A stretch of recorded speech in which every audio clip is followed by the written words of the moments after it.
Hello and welcome to Osler's webinar series, Brief the Board. I'm Eric Morgan. I'm an associate in Osler's litigation department in Toronto.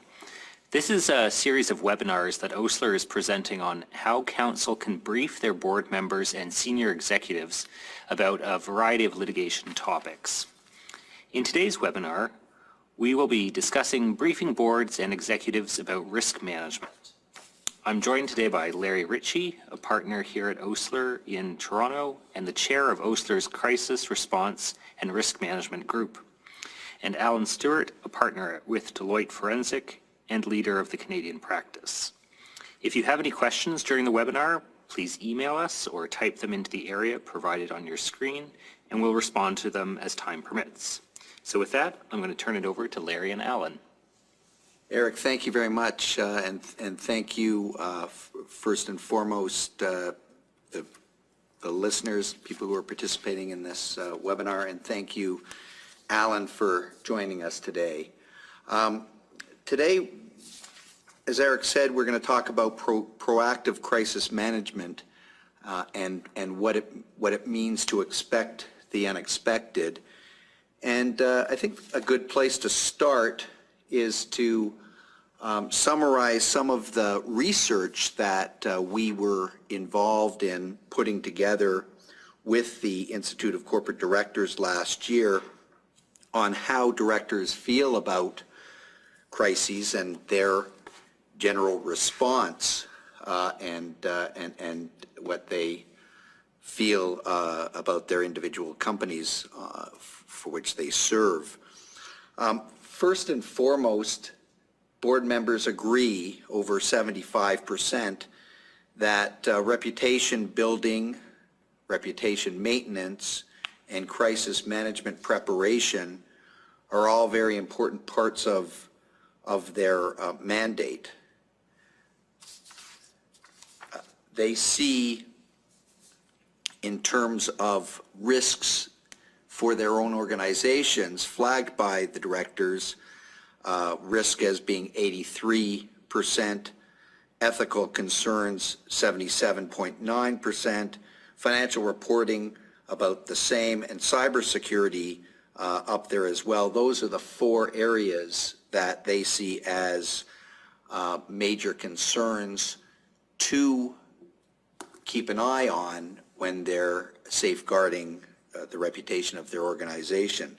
What is a surprise, and we suspect that this would change as the years go by, maybe the weeks go by, that social media is not recognized amongst the surveyed directors as a potential concern.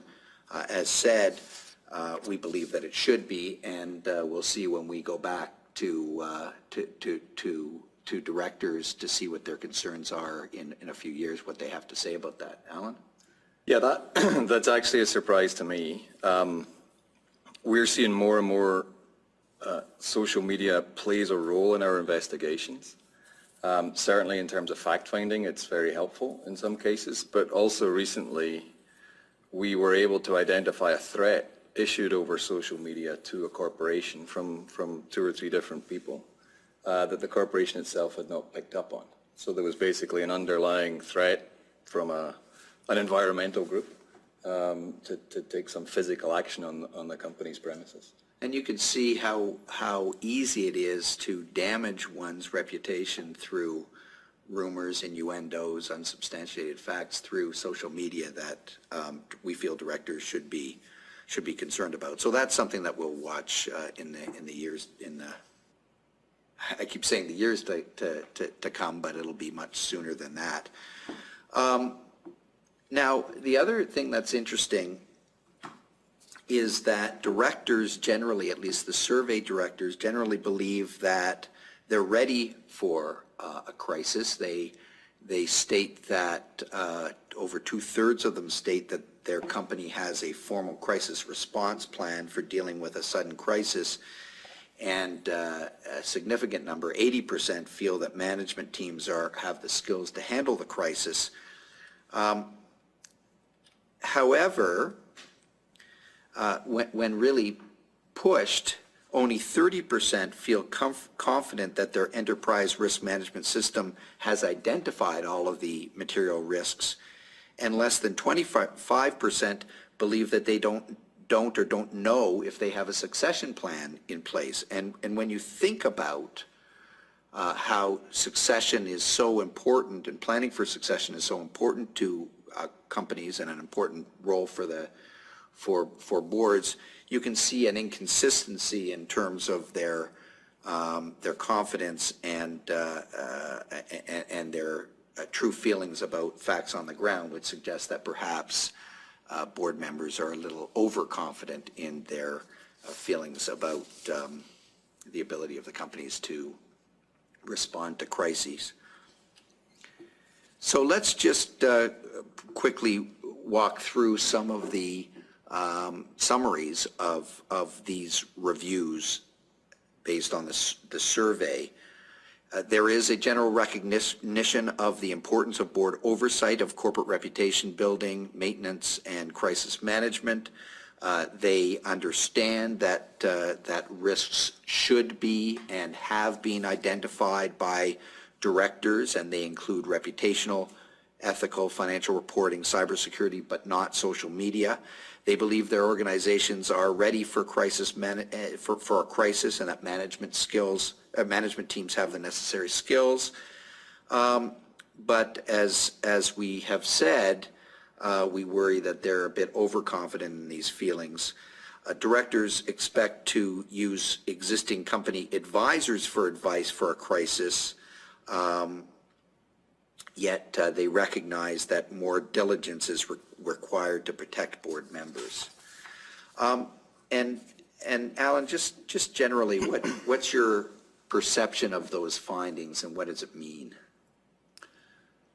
Well, I mean, I think there's no doubt that crises have taken on a much more public persona in the last, say, 10 years. And therefore, directors are clearly much more aware of their importance, which is highlighted by this. I think it's a little concerning that they believe that their organizations are ready and that they have the necessary skills in-house. I think generally directors are not as prepared as they think they are when we get involved in crisis situations, Larry, when we've been working together on them, that they tend to underestimate the impact that it can have on the organization's business as usual. So the organization's working hard, business as usual, and then something comes along that they just can't necessarily carve out a sufficiently large and skilled team internally to deal with the problem. And I agree with those observations, and I think that it's interesting as well that a vast majority of the directors at first blush rely on management to deal with and contain a crisis. I think that's probably right from a corporate governance point of view, although I do think that it also suggests that the things that they're thinking about are capable of being handled by management, and it does question whether the organization is nimble enough to deal with problems that are caused by something within the core of management that needs to be dealt with in a different way as opposed to in the ordinary course. And that's really what I think of, and I think, Alan, you as well, as a crisis is something that happens that's out of the ordinary, that when you look at the consequences or potential consequences, it could really shake the organization to its foundations because of the impact it has on its reputation and on its ability to continue to do what it does and does best because of the loss of confidence amongst its stakeholders. And that's very difficult to plan on. Agreed. And I mean, just to add to that, these crises, and I agree with your definition, they require more time from the board, maybe the special committee or whichever subset of the board is dealing with it.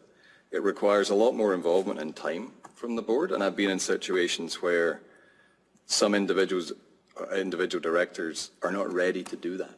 Like, it comes as a shock to the system that they have to meet every week or every 2 weeks to deal with that crisis. When you're right in the midst of it. When you're right in the midst of it, and you need, you know, as an independent advisor, you need instructions from the board and not from management, to your point. Right, and they can take on different roles and sizes and shapes and have different origins, but I think there is a pattern, and the pattern is, as you can see from the screen, it starts with in the center, an identification of the problem, and part of the key aspect of dealing with these situations is to properly identify and characterize what that problem is. And it does have a cascading effect, and it has the potential of taking over, as you said, Alan, a much more time and expense and strategy time of the board than one would think. So you have a problem, you have to do an analysis of what that problem is. It can lead to an internal investigation. And if it's a problem that has been identified by others outside of the organization, whether it's a whistleblower or a regulator or a policing organization, it can give rise to regulatory or criminal investigations and proceedings, and the very fact that a company is involved in those is a crisis that needs to be managed as well. It can give rise from there to changes in management, whether it's something that requires management to be changed at the instance of the board because in response to this problem, or because of a unforeseen development with a senior person, a CEO or other senior person. It could give rise to a reshuffling of the deck in terms of the executives involved. All of these events often make companies quite vulnerable to shareholder class actions or oppression litigations, and that becomes high profile and quite time-consuming, and ultimately it becomes something that in a public company situation it's not unusual, with all the resources diverted to dealing with these problems, that they take their eye off the ball and they become vulnerable for takeover bids and challenges to the board. So you can see how a single incident really can have all of those effects that become ultimately an existential threat to the whole of the organization. The other thing too is that it's important in terms of directors to understand that risks can't be siloed, that something that starts off, and this goes to the proper identification and assessment of the problem, something that happens in an individual unit of a business often has an impact, if not properly dealt with, through the whole organization. And unless there is a proper information flow amongst the various silos and up to the board of directors, it's very difficult to have a holistic approach to dealing with a problem that could have crisis implications in a proper way. So really, what are we talking about? We're talking about being in a position to position the organization to be able to proactively manage the fallout from something that can happen that was unforeseen. And we see this really characterized, it's a bit oversimplified, but we can see two general baskets of these types of situations. It's the spark, it's a crisis that has happened by a single event, or it's the slow burn, something that's manifested from ongoing activity. And both of those risks from those circumstances have to be managed proactively as part of the role of the board, as well as the role of the compliance people and in-house counsel and management generally, in very different ways that work together. So you minimize risk in terms of the potential spark situation by institutionalizing centralized oversight and decision-making and having a response plan before a crisis hits. And in terms of ongoing activity, you do that through implementing ongoing daily and regular compliance systems and processes so that you can identify potentially affected stakeholders throughout your business activities and prioritize strategies to reduce harm when something goes out of whack in terms of the day-to-day aspects.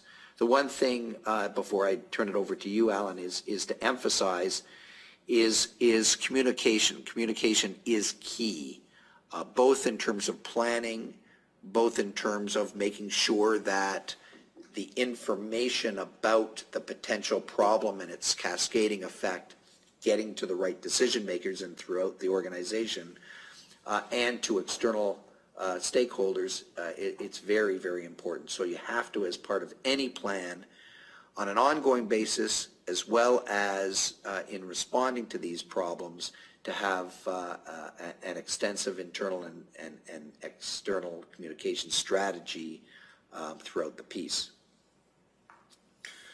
Right.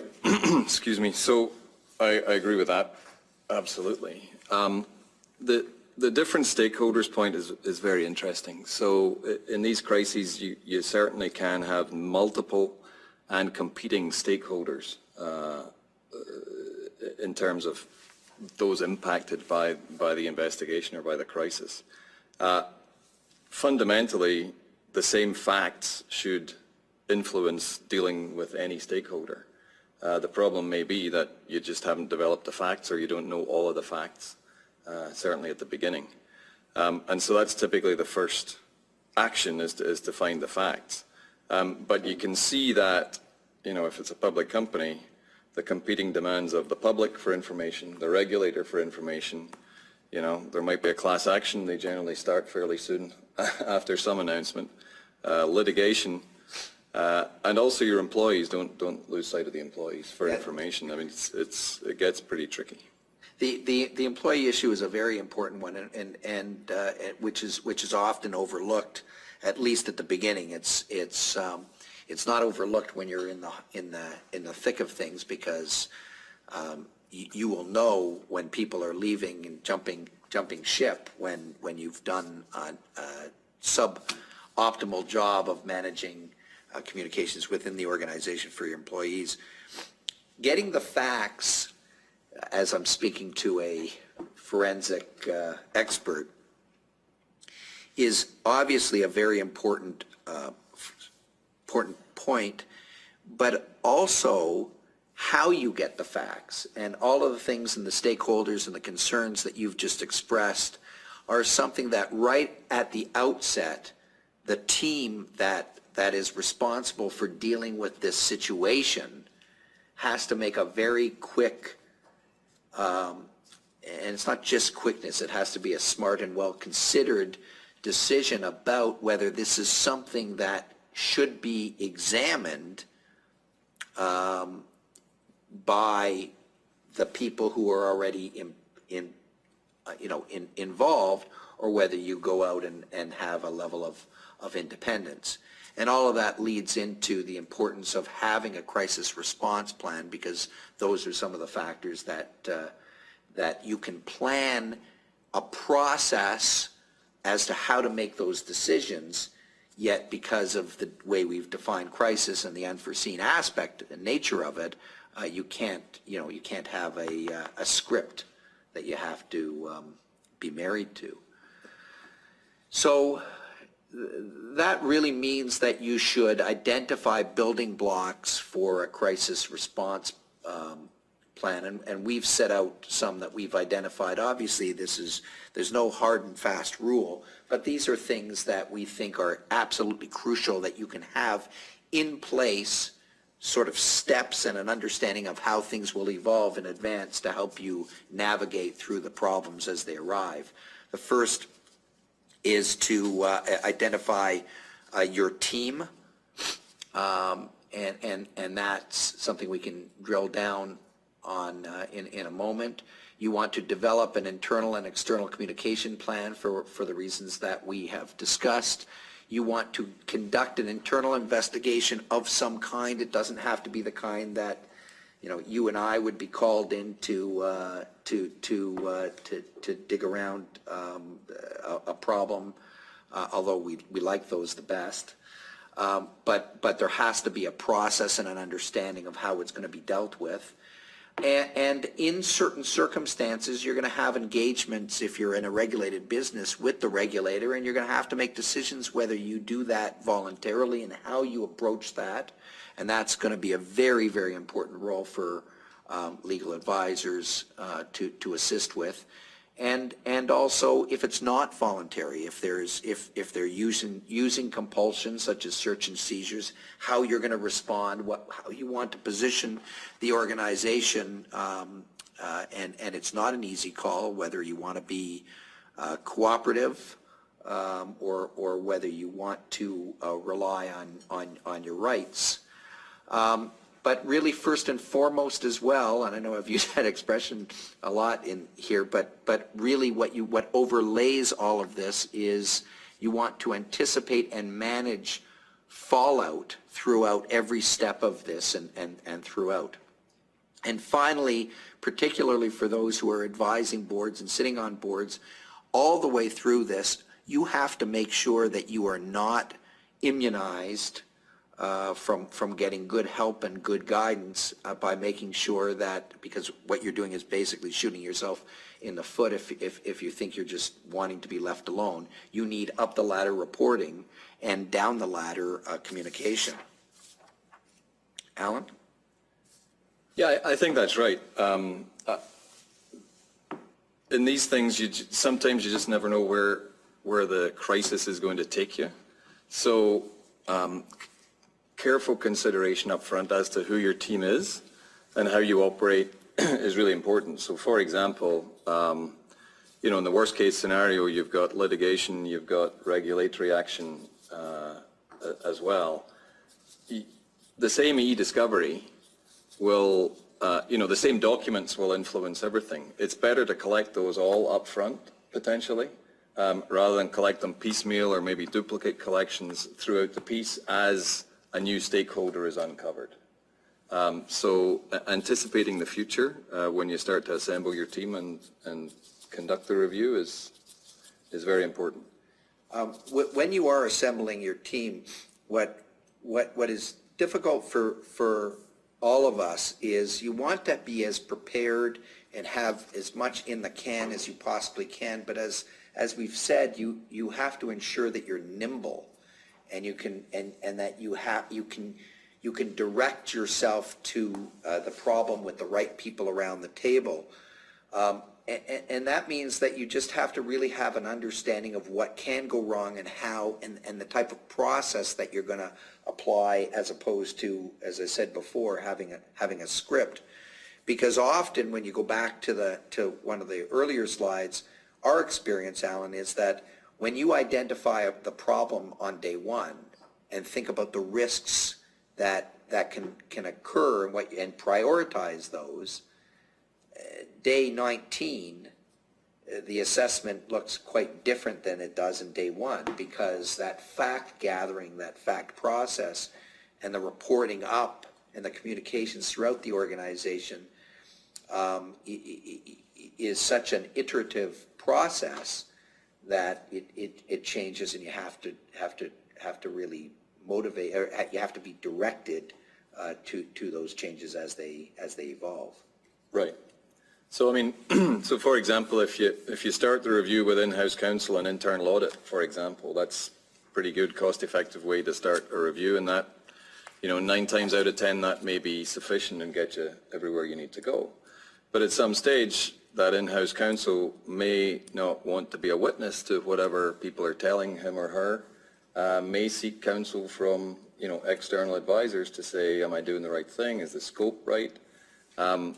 And when is that point, right? So when do they start to seek advice, and when do you start to bring in more independent people who can bring different skill sets and independence? That's always a balancing act. Right, and you can lose time, and you can lose that nimbleness if you don't get it right at the outset.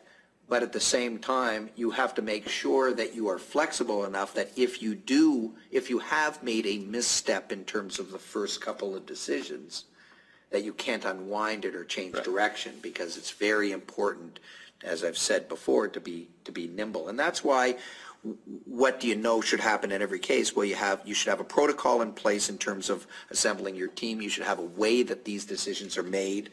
You should have a business point person and a legal point person, depending on the issue, and an internal communications point person and an external communications. Some of those people can be the same, but you want to have clear lines of who's responsible and who's doing what. And then, as you've alluded to, Alan, you want to consider early what your external needs are going to be, and be in a position, as I've mentioned before, that if you do make a decision to not reach out to legal or communications or forensic experts, that you'll be able to bring them into the piece if the matter cascades into something unforeseen. And this is here on the screen. This is an example of the type of team that would be set up. You want accountability. You want someone who is responsible, and you want to be surrounded not just by the legal and communications people and even the forensic people who are more process oriented. You want to be surrounded by subject matter experts, and you want that team. Each organization and situation is different, but you want it to be, in order to be nimble, you want it to be tight and accountable.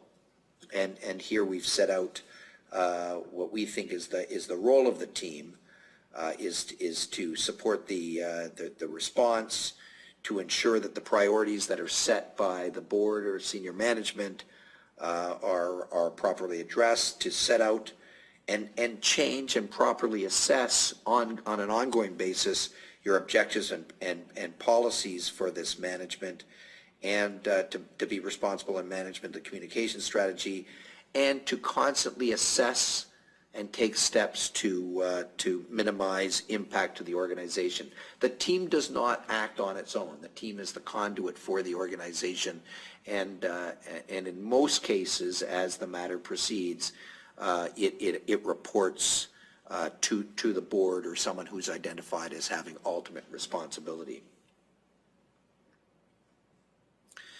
Alan, why don't you speak to assessing the incident? We've talked about this and how it changes, but what are we dealing with here? Well, assessing the incident really gets to the scope. So what's the scope of what is going to be done by the crisis response team? And typically you don't want to boil the ocean at the beginning. You have to assess what you're dealing with. You have to go around that to make sure that it is everything that you're aware of. So have you got one incident? Have you got 1 or 10 incidents? If it's a cyber breach, typically that would be one, but often we found investigating cyber breaches that same group has potentially attacked and failed on previous occasions, and that can lend information to the investigation. So the scope of what you're doing is really important, and that needs to be controlled, and typically that would be perhaps a special committee of the board or that directing mind for the review. That constantly needs revisiting. So the scope of whatever you're doing needs revisited very regularly to make sure that not too much is being done, but to make sure that enough is being done to address the concerns of the various stakeholders. Yeah, this concept of scope and mandate creep, and we've been in a couple of matters where it's been difficult to know exactly what the objectives are, because we're service providers, but that was coming from the board. From this side of the table, I do like special committee mandates because you have a group of people who are independent directors who are responsible. You tend to be able, through legal, to set out their mandate in writing and to then give you as the team, as the service providers, as the assisting bodies, the opportunity for them to give specific instructions, and then as they evolve, they can be done in writing. I mean, the process doesn't have to be overly formal, but it does help in terms of understanding, especially after the fact and learning lessons, to see how it's evolved, and so that you can make sure that nobody is going off on a frolic. And as people who earn our livings by billing clients, that tends to be music to our clients' ears, because it's a greater control over costs that can run amok. So assessing the incident on an ongoing basis is also very assisting to the service providers. Yeah, that's right. I mean, obviously shareholders demand, appropriate use of company money, and so you just can't go writing a big check and saying investigate everything. But you do want to be able to answer the question why from the regulators. Why did you do this, and why did you not do this?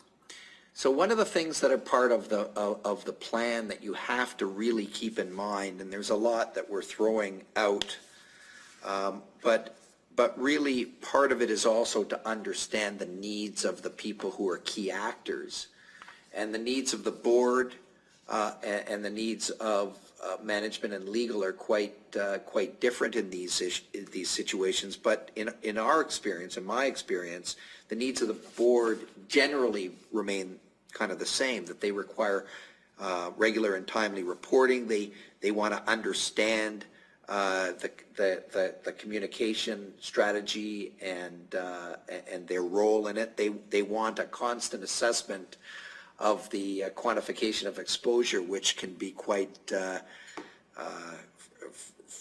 frankly, can be, to seem to us in the midst of it can be annoying, because we're dealing with unforeseen. But at the same time, it's very fair for directors to want to know what the exposure is and understand where it's going to go. The board of directors want accountability in terms of good governance, and so they want to have a point of contact in the group that's involved in this. The board may want separate legal representation, and that has to be worked out depending on the nature of the issue. And they want a clear statement of the questions that they need to decide. So as advisors, we want to tell them what they need to know, and they need to know that we'll be responsible for the things that they need to know. So the outcome is a consistent general PR strategy and a problem-solving strategy, top to bottom of the organization, benefiting from the board's guidance. The role of legal in these kinds of things is also very important. They play a very important role. They have to monitor the process and understand what went well and what didn't go well. They have to determine the facts and root causes of the events, because when we as the outside advisors leave, they have to deal with the fallout and make sure that something like this doesn't happen again. They're constantly asking or being asked, is this our incident? And so they have to really facilitate the concept that you should leave the blame game to the end of the game and deal with how to best protect the organization and move forward. They need to make sure that their internal policies, people's duties and compliance and insurance are all in place. They have to obviously look after privilege. Privilege is, we could talk for hours on privilege in these circumstances, a very tricky issue, as you know. And they have a role to review and have input on communications, because legal is, communications also has a very important role. Often there's a report to be prepared, there's shared learnings. They have to they assist in determining the corrective actions, and determine responsibility and assess risk at the end of the game. All of that within the context of a privileged relationship that really only legal uniquely shares. So, that is, in summary, in a very short period of time, the building blocks to the response plan.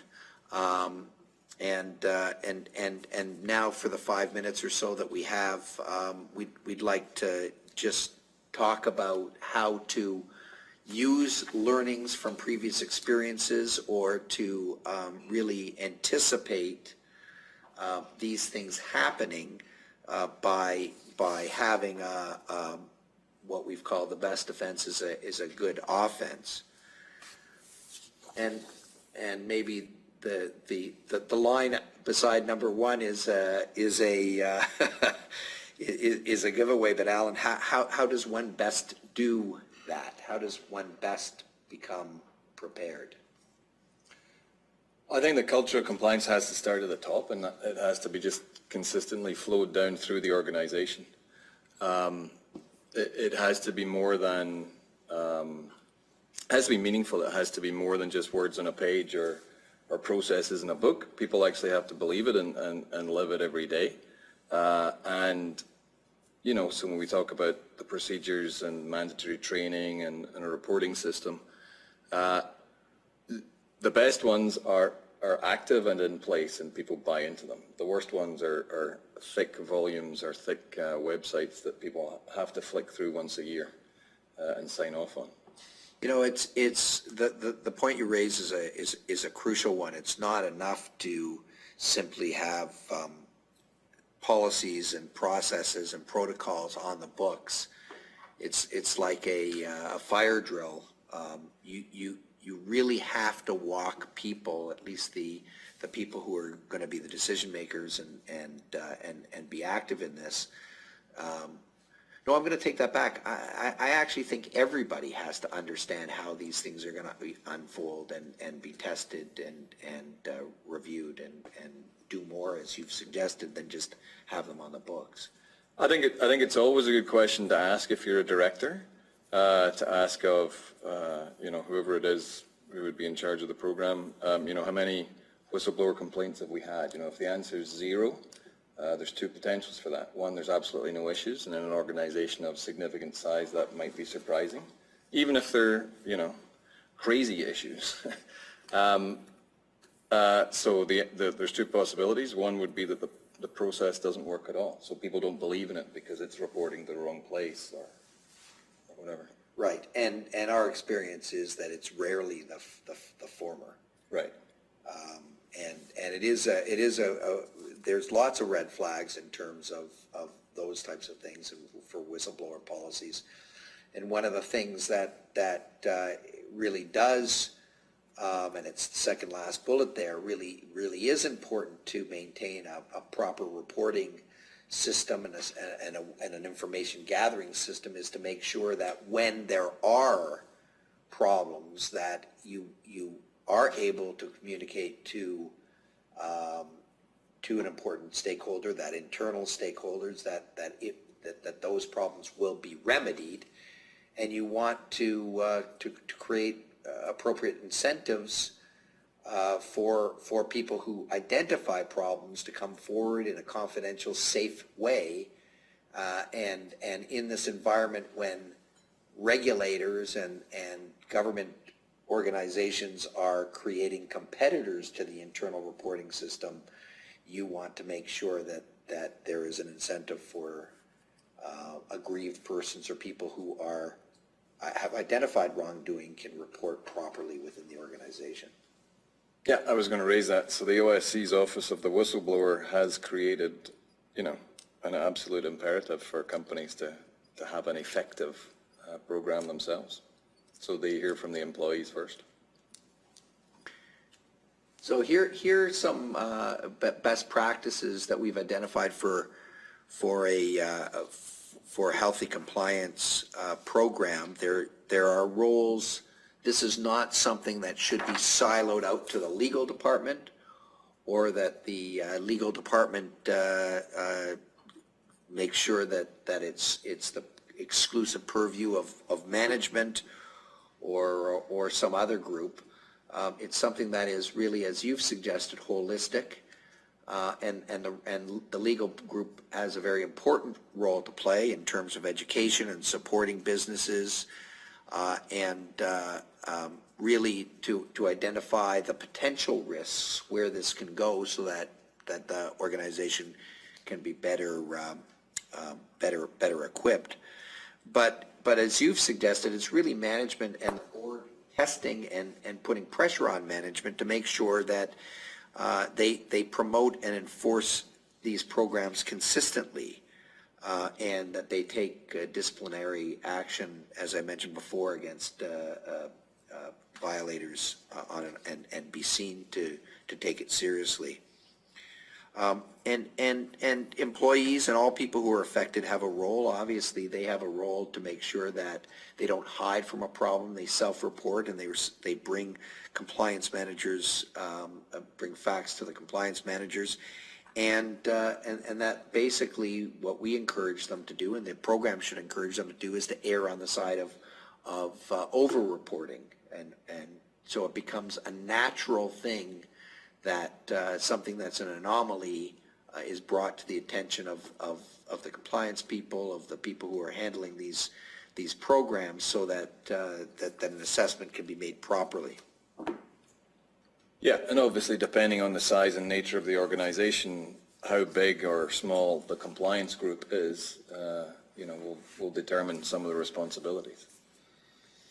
So I guess in closing, we want to say that the culture of compliance requires developing and fostering a culture of preparedness, and it's all interconnected in terms of how the compliance regime is articulated and understood, and an understanding that these things are dealt with systemically as opposed to as on an ad hoc basis, that there's a way to recognize that incidences are evolved to a certain state, that they cascade into other areas, that the organization through its protocols will have a way to de-escalate the problem, to make timely decisions through clear thinking, and recognize that these extraordinary conditions are part of what ultimately should be expected and dealt with in the ordinary course.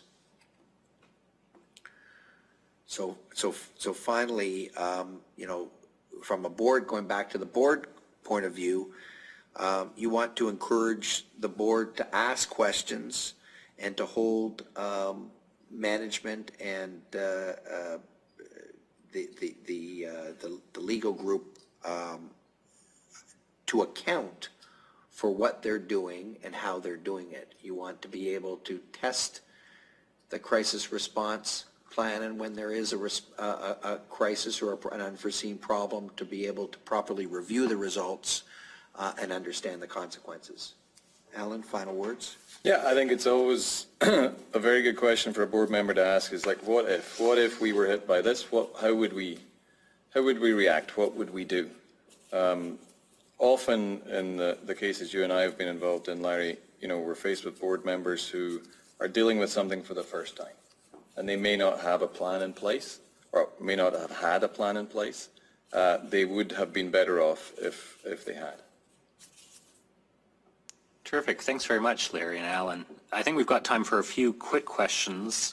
The first one's about prevention, and it's as you review your clients' crisis response procedures, what is the one thing that is routinely missing? Larry, do you want to start with you? Or Alan? Oh, start with me. I would suggest that routinely the client underestimates the demand for information in a crisis and how to respond to that. So be that from the review itself or from regulators, they routinely underestimate that and how much diversion of internal resources that can take. Eric, I agree with that. I would also say that our experience, as Alan just stated before, our experience is that clients often don't have a crisis response plan at all. and that's what's missing from their crisis response plan. So even thinking about these issues, the fact that there are people listening to our program right now is a very positive thing and a recognition that it's a very important thing to have. I think people should roll up their sleeves and make sure they have a plan in place.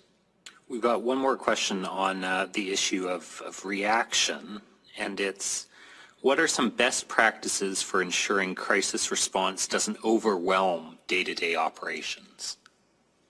Well, I'll start with that. I think that's a great question. And I think it really goes, I think the answer is what we've talked about, is if you have a protocol in place which isolates the decision makers. It's one thing that we probably didn't really emphasize, the value of having identifying the teams and identifying the problems and having a clear reporting line, is that the other people in the organization shouldn't be involved in that issue. They're just going to annoy and be overrun the organization with problems. They have to get back to the day-to-day work, the important work of providing value to the shareholders and to their stakeholders. And so I think the best way to ensure that the situation doesn't overtake the operations is to have a clear plan that's implemented where people are accountable and the rest of the organization just gets on with their day-to-day work. Alan? Yeah, the only thing I'd add to that is you need a separate team within the organization with clear decision-making authority, so that, for example, if we have to get data from the IT group, the IT group's priorities are able to be set appropriately according to the desires of the organization. So you need somebody senior, in other words, to manage that. Thanks very much. Well, thank you very much to everyone listening and for joining us today for this webinar. Hope it's given you some useful insights and definitely a lot of food for thought. You can find out more information and commentary on risk management by going to Osler's risk management blog at riskandcrisismanagement.com or at osler.com under the resources tab. Thank you again for attending this webinar, and have a good day.